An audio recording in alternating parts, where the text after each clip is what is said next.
Hello students, welcome to this online course of Water Resource Engineering. So in the previous lecture we have seen about earthen dams, the failure causes and some design precautions or some design measures which we can follow so that we can mitigate the failure. Now as I have told, the earthen dams have become obsolete nowadays. So majorly throughout the world we are using gravity dams nowadays. So let us see what is this gravity dam, why it is being termed as gravity dam. So a gravity dam has been defined as a structure which is designed in such a way that its own weight resists the external force. That's why this name gravity dam has come. Okay, why? Because it is taking its stability from its weight, from the gravity force acting throughout its body. That's why the name gravity came.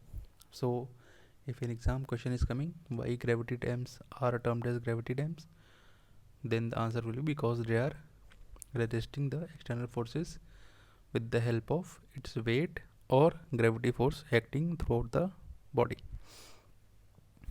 So this type of structure is most durable and solid and require very little maintenance. So as we have seen in earlier times, the the maintenance was high. We have to maintain the structure if we do not want the failure to occur. But in gravity dams, the maintenance is very low and they are more durable than the earthen dams. Such dams may be constructed of masonry or concrete. So majorly we are using concrete. Sometimes we are using masonry also for their constructions. They can be constructed with ease on any dam site where there exists a natural foundation strong enough to bear the enormous weight of the dam. So they can be built anywhere, but the prevailing condition should be that the foundation should be very strong. Why? Because the weight is very high due to high specific gravity of the concrete material. It is about 23.5 to 24, or we can say 25 kilonewton per meter cube. So per cubic meter is weighing 25 kilonewton, and it's you have seen, you might have heard in RCC structure that dams are dams are mass structures. So the concrete use will be very high, so it will weigh, its weight is very, you cannot imagine how much weight it is having. That's why we need a strong foundation. Such a dam is generally straight in plane, although sometimes it may be slightly curved. So depending upon the condition, we can make it straight or curve. The line of the upstream face of the dam, or the line of the crown of the dam, if the upstream face is sloping, is taken as the reference line. So reference line is the upstream face. Okay, whether it is straight, curve, we don't care. The upstream face is our reference line for the layout purpose. So all the calculation or the design will be taken from the upstream face and is known as baseline of the dam or axis of the dam. Okay, now let us see typical cross section of a gravity dam. So how normal generally we are seeing a gravity dam in real, in the field, how it will look like. So this is a cross section. If you can say, I will just zoom it. So here you can see that this is the water level. Here it is some freeboard is there. This is just symbolic, for it is not like every time we are giving 4 meter. It is some dam we have taken and we are just trying to see how a typical gravity dam looks like. So here it will be top width, here it will be base width. This portion is termed as toe. Okay, this is heel. You will see why these are termed as like this. So here it is straight, it is sloping, it is straight, it is sloping. This is the slope, this is height. Sometimes drainage gallery is provided. Okay, why it is termed as toe and heel? Because you can see the main force is coming from this side. Okay, the water pressure. Here water is there, so it will exert pressure, so it will try to bend. This water will try to rotate this structure. Okay, so this structure, if you can see it as a foot, it will be the front portion, it is the back portion. So this is toe, this is heel. Clear? So a typical cross section of concrete gravity dam is shown. Let me just clear it. You can draw it if you want. The upstream face may be kept throughout vertical or partly slanting for some of its length depending upon the requirement.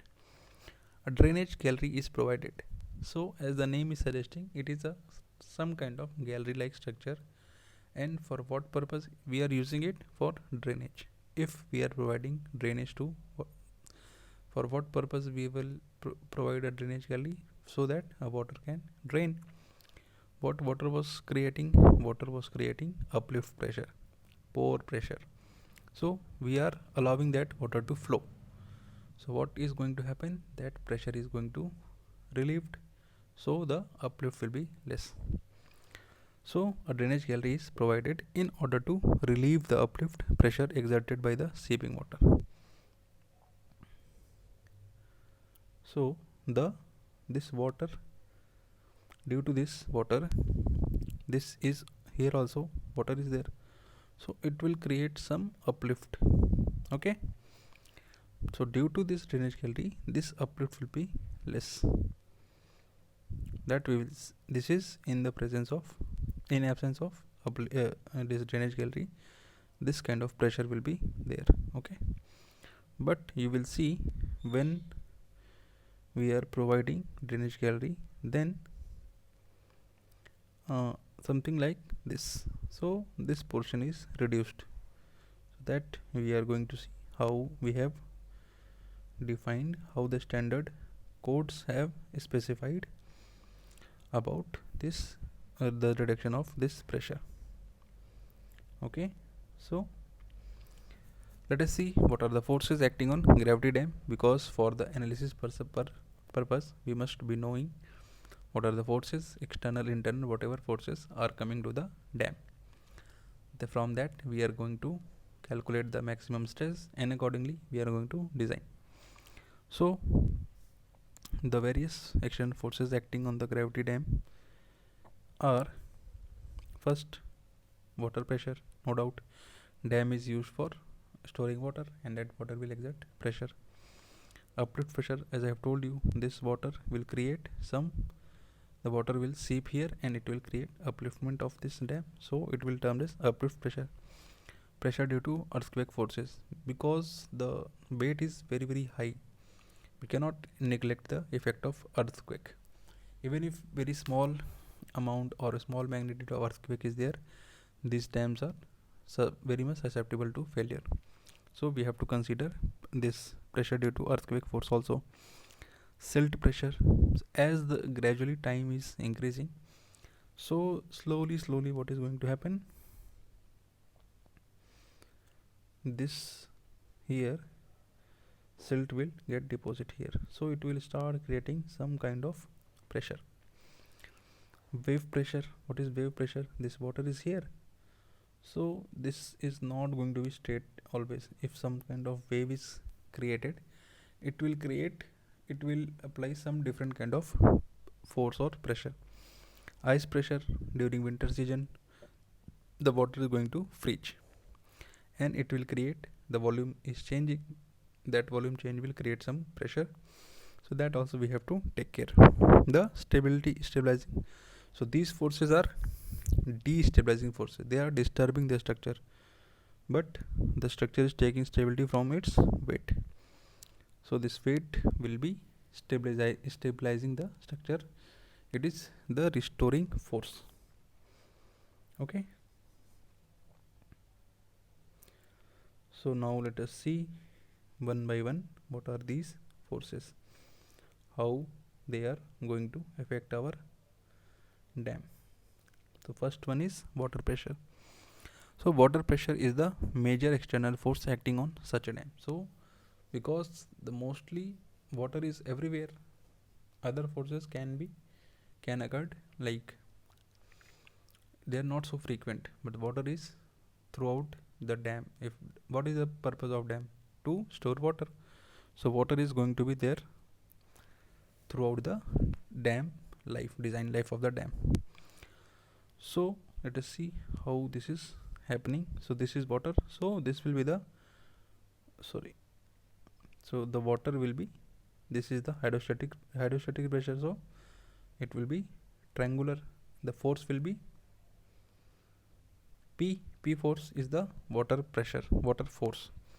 So this will be area of this pressure diagram multiplied by the height into 1 is unit width. Okay, so maximum calculation will be per unit width, because we are seeing the cross section. So here you can see P is, this is area half, this is gamma WH, this is H. So half gamma WH into area into H into 1, this is H into 1, that's why H. So this will be pressure force in the case of water pressure force in the case of if there is no tailwater is not here. If tailwater is here, then we have to consider this effect also. Okay, so for these two conditions we can calculate the forces. They are very simple forces. The first, like they are, if you have learned the fluid mechanics, you can easily calculate them.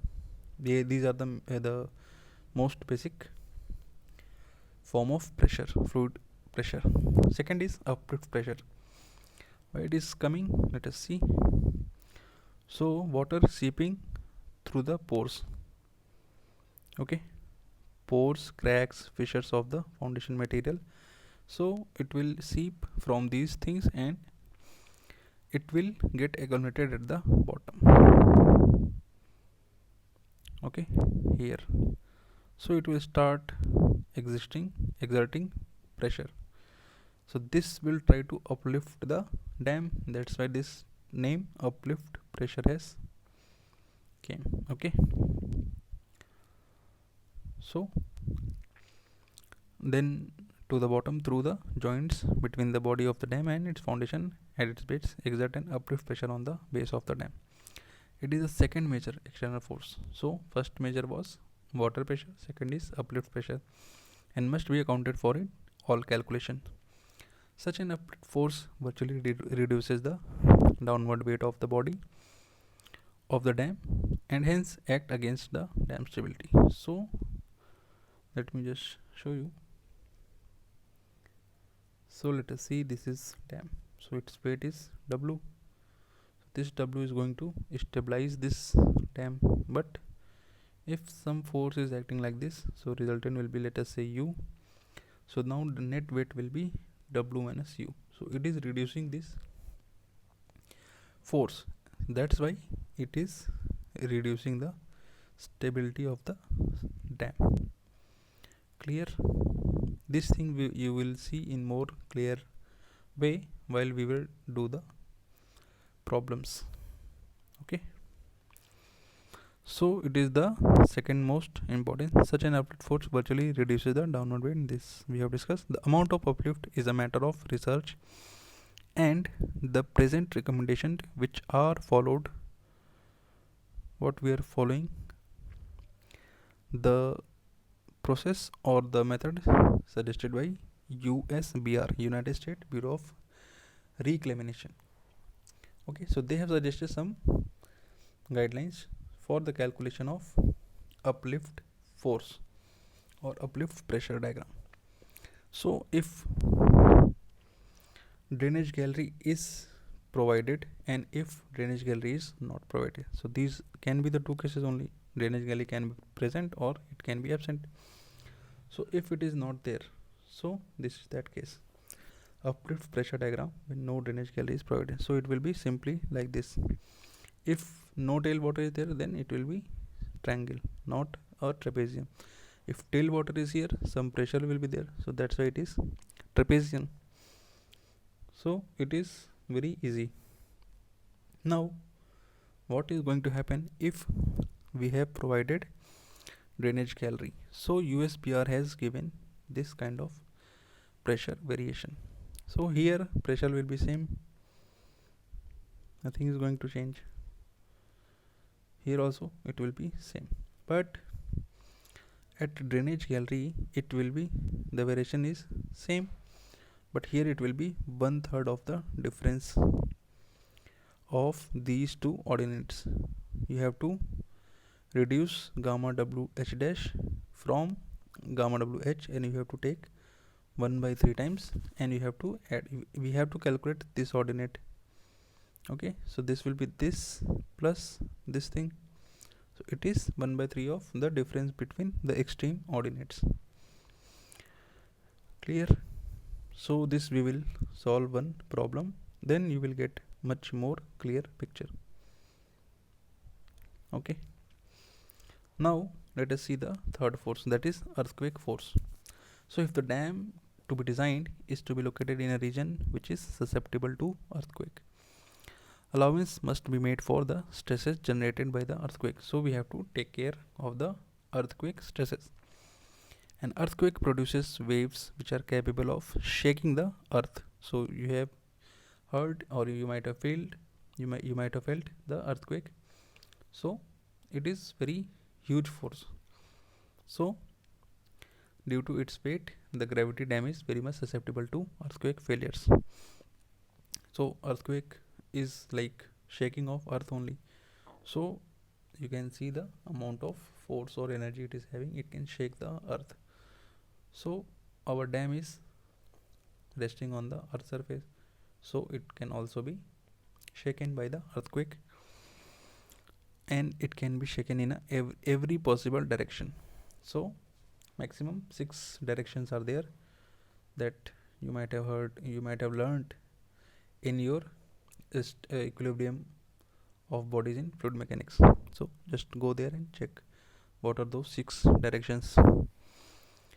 So the effect of an earthquake is therefore equivalent to imparting an acceleration to the foundation of the dam in the direction in which the wave is traveling at the moment. So earthquake force is there. If we are dividing that force with the mass of the body, then we can get the acceleration caused by the earthquake in the direction of earthquake. So if we have, the earthquake is producing a vertical acceleration, then it will reduce the weight and the dam will become unstable. Likewise, horizontal earthquake force also destabilize the dam. Earthquake wave may move in any direction, and for the design purpose it has to be resolved. So earthquake acceleration we are expressing in terms of g. So like 0.1 g, 0.2 g, 0.3 g. So percentage of g we are representing the earthquake acceleration. Now let us see the fourth one, that is silt pressure. So silt get deposit at the upstream face of the dam due to gradual course of time. Due to gravity it will settle down.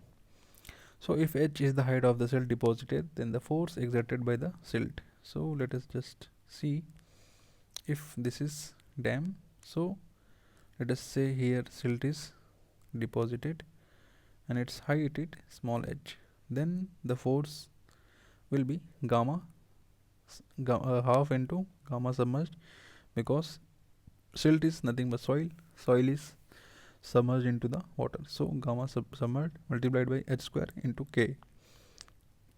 This will exert a horizontal pressure, but the weight is vertical. This is sigma v, so we have to multiply with the coefficient. That is active coefficient, active earth pressure coefficient. This you might have studied in detail in soil mechanics, in earth pressure theories: active pressure, passive pressure, and pressure at force and rest, soil at rest. So these are the three conditions which you might have studied. So this is the case of active. Why? Because this will try to move away from the wall. So active means away, passive means towards. If nothing, no movement is there, then it is a case of rest. So this is active case, that's why we are multiplying with Ka, that is coefficient of active earth pressure. So simply we can just calculate the force, and along with water pressure we have to add it. Now the waves are generated on the surface of the reservoir by blowing winds, which causes the pressure towards the downstream side along with water pressure. Okay, so this is also destabilizing. Now ice pressure and weight of the dam. So ice, which may be formed on the water surface of reservoir in cold countries, may sometimes melt and expand. So it will expand and it will create extra stresses which will cause extra force. The dam face has then to resist the thrust exerted by this expanding of ice. So this force will act linearly along the length of the dam and at the reservoir level. So we have just approximated it, like the magnitude of this force varies from 2500 to 1500 kilonewton per meter square, depending upon the temperature variation. So if temperature variation is high, then stress will be high. If temperature variation is less, then stress will be less. On an average, a value of 500 kilonewton per meter square may be allowed under ordinary condition. If nothing is given and in question it is told that you have to consider ice pressure, so if it is not given, you can easily take it as 500 kilonewton per meter square, the generalized values. Now the last one is the weight of the dam. So weight of the dam body and its foundation is the major resisting forces. The cross section can then be divided into rectangles and triangles. So how we are going to calculate the what? Let us say this is dam, something like this. So how you are going to do the weight calculation?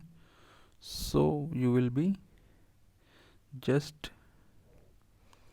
dividing this complex structure into small simple structure. So this will be triangle 1, this is rectangle 2, this is triangle 3.